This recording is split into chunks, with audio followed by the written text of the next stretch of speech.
오늘 잠언 말씀은 잠언 21장 4절로 8절 말씀입니다. 21장 4절에서 8절까지 한 목소리 읽도록 하겠습니다. 눈이 높은 것과 마음이 교만한 것과 악인의 형통한 것은 다 죄니라. 부지런한 자의 경영은 풍부함에 이를 것이나 조급한 자는 궁핍함에 이를 따름이니라. 속이는 말로 재물을 모으는 것은 죽음을 구하는 것이나 곧 불려다니는 안개니라. 악인의 강포는 자기를 소멸하나니 이는 공의 행하기를 싫어함이니라. 죄를 크게 범한 자의 길은 심히 구부러지고 깨끗한 자의 길은 곧으니라. 아멘. 잠언 기자는 계속해서 앞서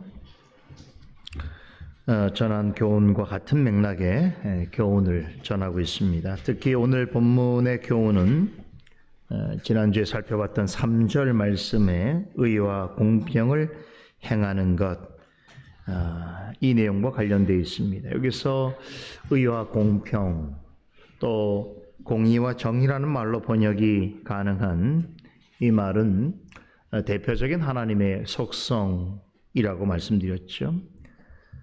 이 하나님의 속성이 이 땅에서 하나님의 백성으로 살아가는 자들의 삶과 신앙을 통해서 드러나기를 바라시는 하나님의 성품이기도 합니다.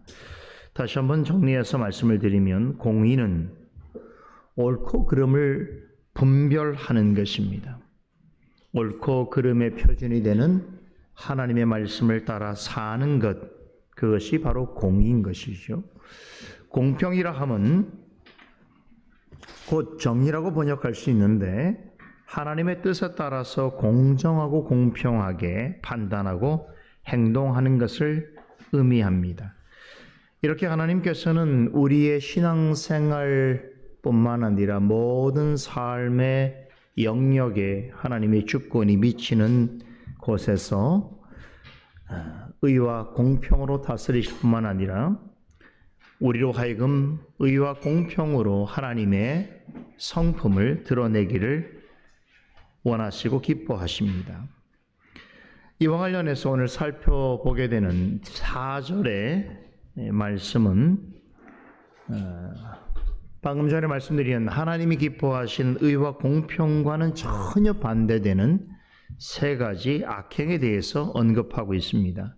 첫째는 눈이 높은 것이고, 둘째는 마음이 교만한 것이며, 셋째는 악인의 형통함입니다.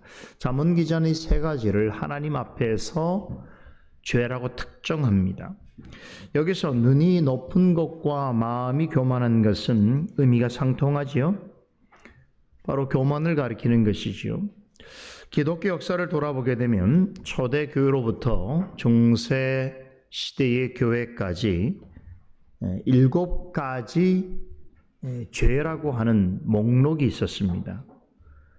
즉 교만, 식욕, 시기, 분노, 음욕, 탐욕, 그리고 나태인데요. 천주교회에서는 이것을 7죄종, 그래서 죄 중에서도 특별한 죄다, 용서받기 쉽지 않은 큰 죄다라고 해서 대죄라고 그렇게 말합니다.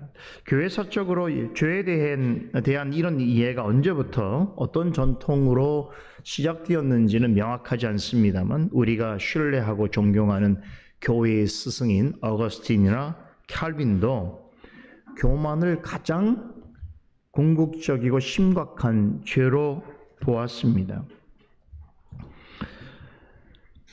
태초에 하나님께서 좋게 만드셨던 천사와 사람이 타락하게 된 것도 실은 바로 이 교만 때문이었죠. 자신들의 본분과 처지를 망각하고 하나님처럼 되겠다라고 하는 교만 때문에 처음으로 타락이 발생하게 된 것이죠. 이런 점을 감안해 본다면 성경이 교만을 모든 죄의 뿌리라고 가르치는 것은 결코 지나친 일이 아닌 것입니다. 오래전에 살펴본 말씀입니다만 잠언 6장 16절 이하에 보면 하나님이 특별히 미워하시는 7가지의 죄의 목록에 대해서 전하고 있는데 여기서도 그 첫 번째로 언급하는 것이 교만입니다. 교만이 아니었다면 천사도 사람도 타락하지 않았을 것입니다.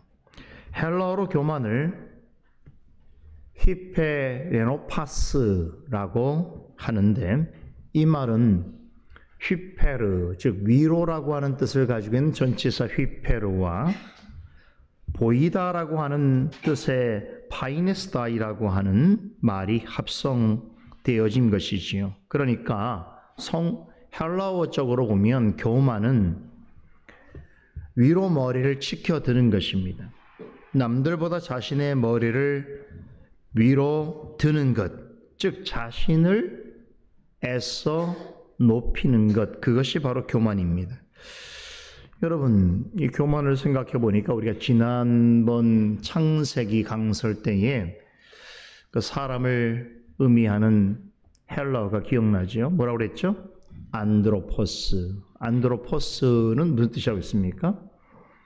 네, 전치사 헬라어 아나, 그러니까 위로라고 하는 뜻인데요.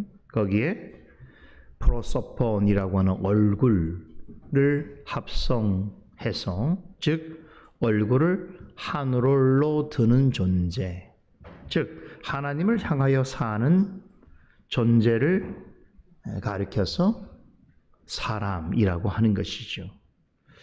그러니까 방금 말씀드린 교만, 즉 위로 자신의 얼굴을 쳐드는 것, 그것과 하나님을 향하여 얼굴을 드는 것이라고 하는 인간이라고 하는 말과는 완전히 반대되는 개념을 가지고 있는 것이지요.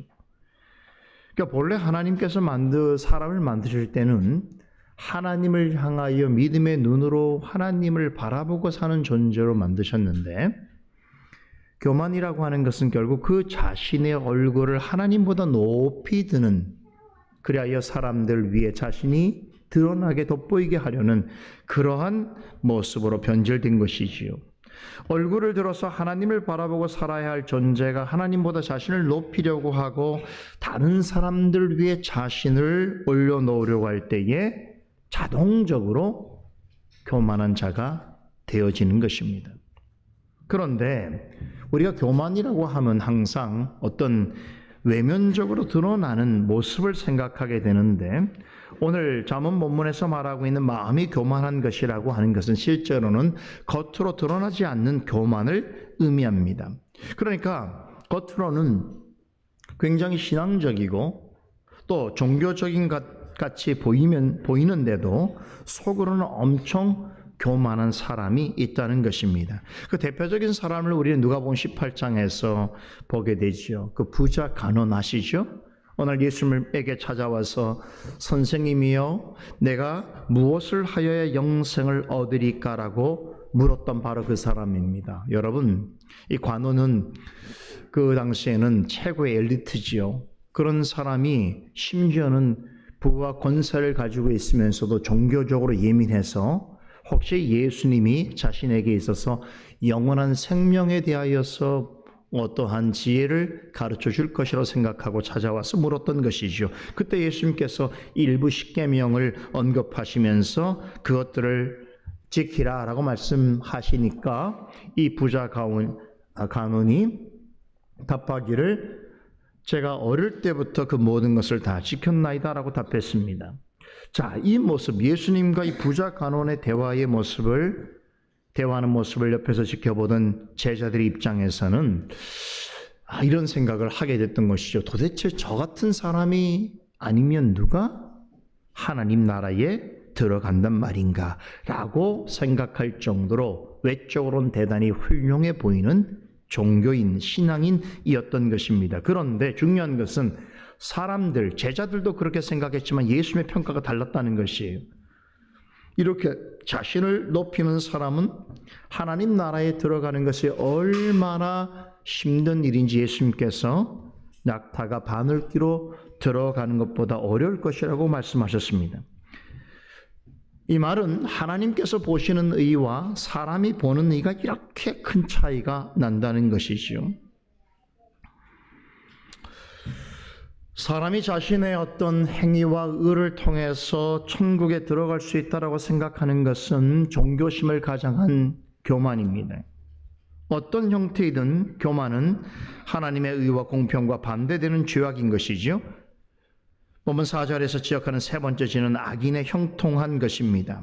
자, 그런데 이상하게도 세상에서는 자기를 높이고 또 심지어 교만한 사람일수록 부와 명성을 얻는 경우가 허다합니다. 그렇죠. 이게 세상의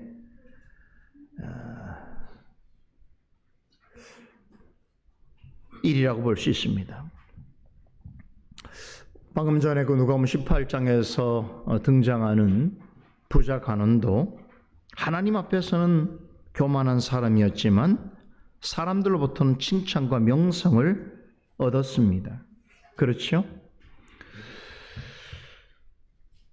그런데 하나님 보시기에는 교만함으로 얻은 칭찬과 명성은 죄일 뿐인 것이지요.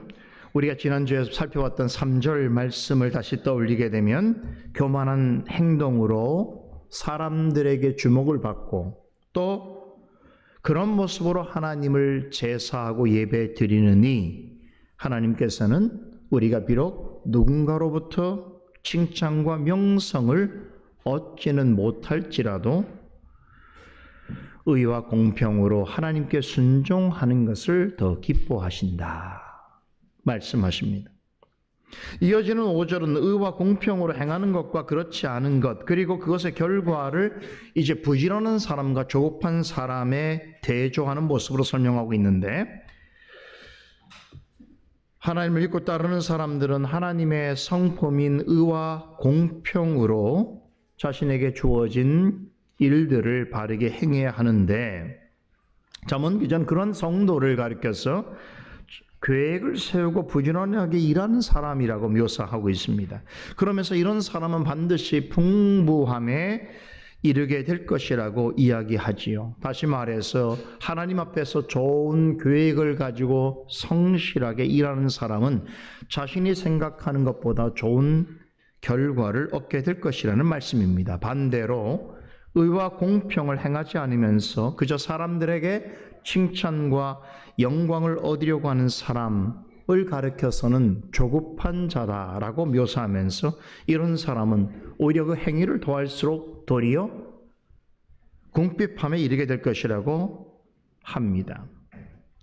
자, 우리 주변에 보게 되면 늘 아주 성급한 사람들이 있습니다. 뭐 성격적으로 좀 성급한 거 하고, 오늘 본문에서 말하고 있는 이 성급함은 조금 다를 수 있겠습니다만,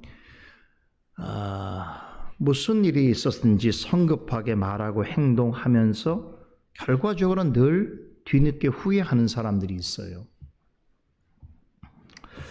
그런데 말만 그런 게 아니라 중요한 일을 할 때도 그런 일들을 거듭하면 문제지요. 예를 들면 뭐 직업을 택한다든가, 또 어떤 사업을 하게 된다든가, 이사를 한다든가, 또 배우자를 만난다든가, 이런 중요한 어떤 결정을 해야 될 때에 매우 성급하게 하는 사람들이 있습니다. 이때 참 주변에 좋은 사람들이 있어서 그런 성급하고 조급한 사람의 결정에 대해서 우려를 표하고, 그리고 조금 더 신중하게 생각할 것을 권할 때에 들어야 하는데 대부분은 안 듣습니다. 그때 안 들어요. 저도 그런 일이 많아요. 그렇게 얘기해 주면 안 듣습니다. 왜? 그러니까 조급하니까. 그렇죠. 여러분, 서두르고 성급하다는 것은 생각이 깊지 못하고 신중하지 못하다는 뜻이죠. 조급한 거하고 부지런한 거하고는 전혀 다른 것입니다. 지혜로운 사람일수록 부지런하면서도 생각을 깊이 하게 되는 것입니다. 하지만 서두르기만 할 뿐 신중하지 못한 사람은 오히려 열심을 내면 낼수록 이를 망치고 좋지 못한 결과를 얻게 되는데, 잠언 기자는 이렇게 서로 다른 두 종류의 사람이 얻게 될 결과를 풍부함과 궁핍함이라고 하는 대조적인 말로 표현하고 있습니다. 6절은 5절에서 말하는 이 조급한 사람을 이렇게 설명을 하고 있어요. 속이는 말로 재물을 모으는 것은 죽음을 구하는 것이라 곧 불려다니는 암견이라 라고 말합니다. 조급한 사람은 어떤 사람 같다고요? 속이는 말로 재물을 모으려고 하는 사람과 같다는 것이죠. 자, 사람이 여러 가지 일에 조급할 수 있는데, 참 우리가 그 중에서도 우리 현대인들이 가장 그 조급함이 눈에 띄는 일이 무엇이냐면 바로 물질에 대한 것입니다. 그죠? 평소에는 일하기 싫어하면서 또 성실하지 않으면서도 늘 돈을 많이 벌 수 있는 기회를 포착하기 위해서 애를 쓰는 사람들이 있습니다. 그러니까 성실하게 일하는 것보다 한꺼번에 돈을 많이 벌 수 있는 방법이나 그런 수단에 골몰하는 사람들이 있어요. 주변에 그런 분들이 있죠.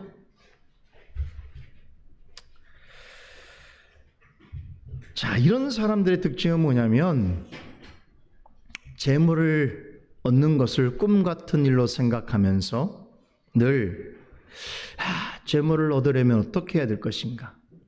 이렇게 지금 열심히 일하고 성실하게 뭘 하는 것보다 한꺼번에 많은 재물을 얻을 수도 있을 텐데, 누구는 그러던데, 그러죠? 누구는 주식을 해서, 누구는 투자를 해서, 누구는 도박을 해서, 누구는 투기를 해서 노력하지 않고 많은 것을 한꺼번에 벌던데,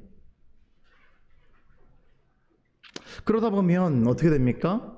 자기의 처지를 스스로 자학하게 되고 온갖 수단과 방법을 가리지 않고 돈을 벌 수 있는 방법을 생각하게 되는 것이죠. 그래서 이런 사람들의 특징은 돈만 많이 벌면 인생은 성공한 것이라고 생각합니다. 잠언 기자가 속이는 말로 재물을 모으는 사람이라고 하는 이런 종류의 사람인 것이죠. 열심히 일해서 정당하게 소득을 얻기보다는 입과 말로 남을 속여서 돈을 벌려고 하는 사람. 여러분, 이런 사람을 전문적인 용어로 뭐라고 하는지 아십니까? 사기꾼. 그죠? 우리에게는 낯선 말이죠. 사기꾼이죠. 그런데 여러분, 재미있는 것은 사기꾼이라고 해서 열심히 노력하지 않아도 되는가? 전혀 그렇지 않습니다. 말로 속이든 손놀림으로 속이든 어떻든 간에 남의 재물을 손쉽게 얻으려고 하는 사람은 제 딴에는 엄청난 노력이 필요한 것입니다. 남을 속이는 일이 그냥 되는 일이 결코 아니지요. 요즘은 좀 보기 드문 일입니다만 제가 어릴 때 또 예전에는 종종 길에서 정체 모를 약을 만병통치약이라고 속여서 파는 사람들이 있었어요. 그렇죠. 또 테이블을 위에 컵을 놓고 그 밑에 구슬이나 동전 같은 것을 맞추는 그런 도박 게임을 유도하는 사람들을 거리에서 볼 수 있었습니다. 이런 사람들을 가리켜서 야바이꾼이라고 하는데, 그런데 이 사람들은 대부분 공통점이 있어요. 말을 엄청 잘해요. 아주 혓바닥이 현란합니다. 그리고 행동도 얼마나 날쌘지 몰라요. 그래서 잘 눈을 뜨고 지켜보고 있어도 속고 돈을 갈취당합니다. 요즘 같으면 보이스피싱 하는 사람들, 다단계 사기꾼들, 또 누가 있을까요? 도박하는 타짜들, 이런 사람들이 해당되겠지요. 이런 사람들은 속임수로 돈을 벌려고 하는 자들인데, 이 분야에서 적어도 이름을 낼 만한 정도가 되려면 엄청난 노력과 기술이 필요하다는 것입니다. 그래서 사람을 속이는 일에도 엄청나게 노력을 합니다. 그렇지 않습니까? 그래서 우리 이런 생각을 하게 되는 거죠. 야, 참 그런 열심이라고 한다면 그런 열심으로 공부를 좀 하든지 좋은 기술을 배우든지 아니면 열심히 알바로도 하든지 하면 훨씬 나은 삶을 살 텐데라고 생각하지만 그들의 생각은 우리의 생각과 다릅니다. 남을 속이는 대가로 재물을 얻으려고 무진장 노력을 하지요. 그런데 오늘 본문 말씀은 그런 사람은 스스로 자신의 죽음을 구하는 것과 다를 바가 없다라고 말합니다. 설령 그렇게 해서 남을 속여서 많은 재물을 얻는다 할지라도 하나님을 속일 수는 없는 것이겠죠. 하나님께서는 반드시 사람이 행한 대로 갚으시는 분이십니다.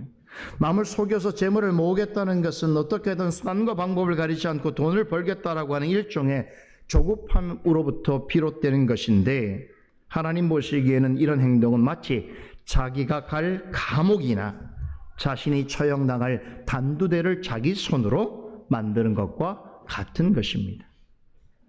그렇죠. 열심히 일하는 게 왜 열심히 하냐면 자기가 스스로 죽음을 당할 일을 위해서 열심히 일하고 있는 것이죠. 속이는 말은 하나님의 의와 공평과 완전히 반대되는 것입니다. 제가 지난주에 이 말씀을 생각해 보면서 오늘 이번 주 수요일이 국회의원을 뽑는 본투표일이구나라는 것을 다시 한번 생각을 하게 되면서 이제 우리는 수요일 날 물론 이제 사전투표를 하신 분도 있으시겠지만 앞으로 4년 동안 대한민국을 국정을 이끌어갈 국민을 대표할 지도자들을 우리는 선출하게 되는 것이죠. 여러분이 어떤 사람을 뽑는 것은 자유이지요. 그러나 그리스도인이라고 하면 꼭 생각해야 할 것이 있습니다. 나는 세상의 시민인 동시에 하나님 나라 백성이죠. 그럴 때 우리는 세상에 일어난 일도 하나님 나라의 시민으로서 생각해야 될 부분이 있는 것입니다. 여러분은 선거에 어떤 마음으로 참여하십니까? 어떤 기준이 여러분들이 사람을 뽑는 기준이 됩니까? 하나님의 의와 공평이 우리의 기준이 되어야 합니다. 성경에서 통치자에게 요구하는 최우선적인 덕목은 공평과 정의로 다스리고 의와 성실로 섬기는 것입니다. 그러나 선거철만 되면 그야말로 공약을 남발하지요. 되지도 않는 말들로 시민들을 속입니다. 그런 속이는 말로 표를 구하는 자들은 그리스도인들은 정당과 정파를 떠나서 걸러내야 합니다. 어떤 사람을 뽑아야 하느냐? 농부처럼 차근차근 수고하고 성실하게 일해서 열매를 얻으려고 하는 사람을 선택해야 합니다. 그렇지 않고 어떻게든 표만 얻으면 된다는 생각으로 아무 말이나 하고 상대방을 험담하기나 하고 거짓말로 민심을 속이려고 하는 사람은 오늘 본문 6절의 표현을 빌리면 흩뿌려지는 안개와 같습니다.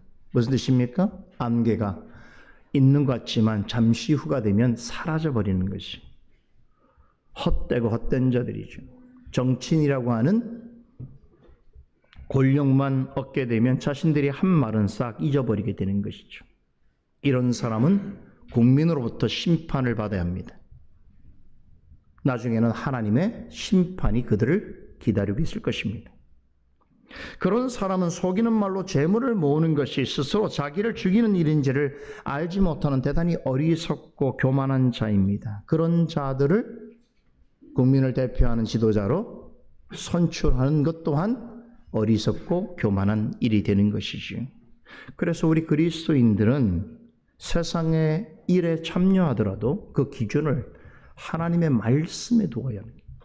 마음속에 의와 공평으로 행할 자가 누구인가? 비록 정치인들이, 후보자들이 하나님을 알지 못하는 자라고 할지라도 그들이 국민으로부터 받은 권세는 하나님께로부터 주어진 것이라고 생각하고 우리 그리스도인들은 믿지 않는 자라고 할지라도 이 땅에 통치자로서 권력자로서 마땅히 행할 수 있는 그 최소한의 기준이 하나님이 제시한 의와 공평에 있음을 알고 그런 사람을 뽑아야 되지, 정파와 정당과 이념과 여러분의 개인적인 생각 가지고 하는 것은 그리스도인다운 모습이 아닌 것이.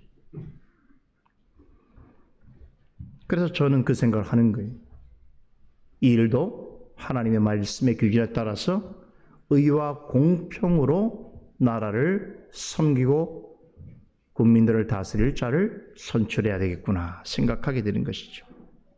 계속해서 7절에서도 조급한 사람에 관한 설명이 이어집니다. 악인의 강포는 자기를 소멸하나니 이는 공의 행하기를 싫어함이라. 여기서 조급한 사람을 이제 잠언 기자는 악인이라고 지칭하죠. 그러면서 악인이 가지고 있는 두 가지 특징을 언급하는데, 첫째는 폭력을 사용하고 그것을 정당화한다는 것이. 여러분, 악인의 강포함이라고 하는 이 강포라고 하는 뜻은 말은 폭력을 의미합니다. 그러니까 사람이, 악인들은 이런 특징이 있죠. 남을 속이려고 애를 쓰는데 그게 잘 먹히지 않으면 그때부터는 어떡합니까? 폭력을 사용하는 거예요. 협박을 하죠. 그렇죠. 그래서 폭력을 행사해서라도 자신이 요구하는 것을 찾으려고 합니다. 여러분, 이 폭력을 행사하는 것은 결국 자신을 죽이는 일입니다. 자신을 소멸하게 하는 일입니다. 어떤 경우에서도 폭력은 정당화 될 수 없습니다. 둘째로, 악인들은 공의 행하기를 싫어합니다. 여기서 싫어한다라고 하는 이 말은 히브리어를 보게 되면 구약 성경에서는 주로 하나님의 명령을 거부하다, 회개하기를 거절하다, 하나님 뜻을 거역하다라고 하는 의미로 사용되는 단어입니다. 무슨 뜻입니까? 하나님의 의와 공평이라고 하는 속성을 거부하고 공의와 정의를 행하기를 싫어하는 사람은 하나님 편에서 볼 때는 어떤 사람이라는 거예요? 한낱 조급한 자요, 사기꾼이요, 폭력배와 다를 바가 없는 것입니다. 이런 사람은 하나님 앞에서 불법을 행하는 자들이죠. 이런 사람이 설령 자신의 판단에 주님 앞에 갔을 때에 주여 주여 나는 주의 이름으로 이러저러한 일을 행했습니다라고 말할 거리가 있을 줄 몰라도 결국은 주님으로부터 어떤 말씀을 듣게 될까요? 불법을 행하는 자여 내게서 떠나가라 라고 하는 책망과 함께 주님 앞에서 쫓겨나게 될 것입니다. 하나님의 의와 공평을 이루는 일에 무관심하거나 반대하는 일에 열심을 내는 것은 이토록 무서운 결과를 초래하는 것입니다. 오늘 본문의 마지막 말씀 8절을 보시면 하나님의 의와 공평에 거역하는 자와 순종하는 자의 삶, 그리고 그 결과를 비교, 대조하면서 마무리되고 있는데요. 우리 8절을 다 같이 한 목소리 읽어보겠습니다. 죄를 크게 범한 자의 길은 심히 구부러지고 깨끗한 자의 길은 곧으니라. 자, 이 말씀을 보면 여러분 연상되는 시편 말씀 혹시 있지 않습니까? 그렇죠? 뭐가 연상됩니까? 저는 개인적으로 시편 1편의 결론이 연상됩니다. 시편 1편 5절로 6절에 이르기를 그러므로 악인이 심판을 견디지 못하며 죄인이 의인의 회중에 들지 못하리로다. 대저 의인의 길은 여호와께서 인정하시나 악인의 길은 망하리로다 라고 하는 말씀의 잠언식 버전인 것이죠. 잠언 기자는 지금까지 언급한 하나님의 의와 공평을 거부하는 사람을 죄를 크게 범하는 자라고 말합니다. 기억하세요. 하나님의 의와 공평을 무시하고 함부로 행하는 사람을 가리켜서 그냥 죄인이 아니고 큰 죄를 범하는 악인이라고 말합니다. 그러면서 결과적으로 그의 그런 삶을 고집하는 이상 심히 구부러질 것이라고 말씀합니다. 시편 1편에 여러분 악인의 결말이 어떻게 끝납니까? 심판을 견디지 못할 것이고 결국 망하게 될 것이다 라고 하는 그 말씀의 결과와 똑같은 것이죠. 이런 사람은 자신이 목적하는 말을 따라서 열심히 달려가더라도 무엇을 노력하더라도 결국 그 길은 하나님의 심판과 형벌이 기다리고 있는 죽음의 길로 내달리는 것과 같은 것입니다. 하나님의 의와 공평을 이루는 일을 무시하거나 반대하는 사람은 어떠한 삶을 산다고 하더라도 그것이 자신에게 있어서 만족스러운 생이라고 할지라도 결국은 하나님 보시기에는 스스로 망하게 되는 길로 나아가게 되는 것입니다. 반면에 하나님의 의와 공평을 이루면서 살아가고자 힘쓰는 사람은 하나님 앞에서 어떤 사람으로 여겨집니까? 오늘 말씀에는 깨끗한 자라고 하는데 여러분이 깨끗하다라고 하는 말의 원어를 보면 이것이 바로 구별하다, 구별되다라고 하는 의미입니다. 다시 말해서 하나님 앞에서 깨끗한 사람이란 하나님 앞에서 구별된 삶을 살아가는 사람을 뜻하는 것입니다. 구별되어진 모습으로 정직하고 부지런하게 하나님의 의와 공평을 따라 살아가는 사람, 이런 사람이 시편 1편에서 말하고 있는 복 있는 사람이죠. 부정적 의미에서는 이런 사람은 악인의 꾀를 쫓지 아니하고 죄인의 길에 서지 아니하며 오만한 자의 자리에 앉지 아니하는 사람이며, 긍정적으로는 그러므로 오직 여호와의 율법을 즐거워하며 그 율법을 주야로 묵상하며 살아가는 사람인 것입니다. 하나님은 이런 사람을 의인으로 여겨줄 뿐만 아니라 그의 삶을 생명 얻는 길로 인도해 주십니다. 마치 농부가 마른 땅에 여러분 물을 내기 위해서 볼을 움직이죠. 물기를 내죠. 물기를 내서 물을 대는 것처럼 하나님께서는 여러분 우리의 삶에 주권적으로 간섭하셔서 우리의 마음에 물기를 내셔서 그 길로 하여금 생명의 길로 나아가도록 이끌어 주십니다. 하나님은 우리가 무슨 일을 하든지 의와 공평으로 행하기를 원하십니다.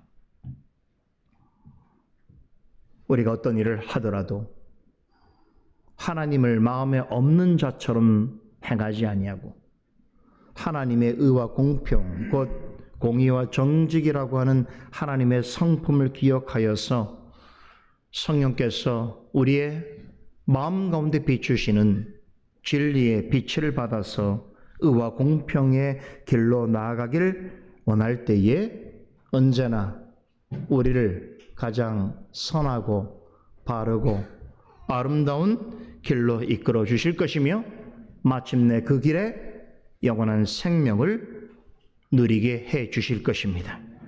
오늘 이 거룩한 주일에 우리 모두가 나와서 하나님께 예배할 때에 오늘 이 주일만큼은 나의 날이 아니고 주님의 날이니 의와 공평한 마음으로 순종하여 주님을 기쁘시게 하는 거룩한 구별된 날이 되기를 소원합니다. 기도하십시다.